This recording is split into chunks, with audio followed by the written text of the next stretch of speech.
New information on Sunday's shooting at Park City Center. A bystander jumped in to help one of the people shot, which led us to wonder, would any of us know what to do if we were in his shoes? Brian Munoz joins us now with the real difference this first aid knowledge makes. Brian.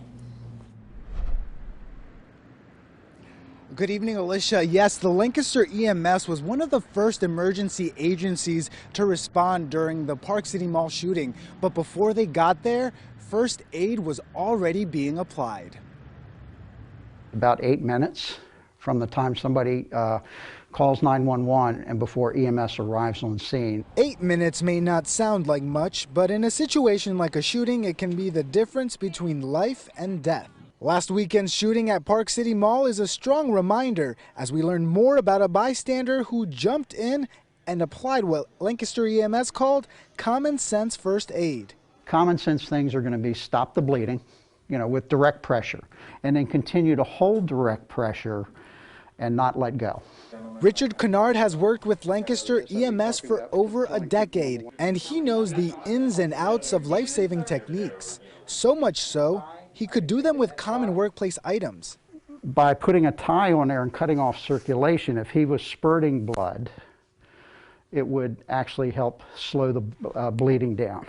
With fewer Americans receiving first aid training, now more than ever, that knowledge can be vital. Bystander action is very important, especially in situations of any kind of active shooter incident where somebody's been shot or injured in that way. Police say 6 people were hurt altogether. 4 of them were shot. Lancaster EMS commends the Good Samaritan's quick thinking. But I would thank him for stepping up and doing something. In any of these cases, he could have saved that person's life. The Good Samaritan told our partners at LMP that he was working at a cell phone repair kiosk just a few feet away. He said he really didn't think about it. He knew he just had to help. In the meantime, he says he's going to be a little more mindful of his surroundings when he's at work. Live in Lancaster, Brian Munoz, ABC 27 News.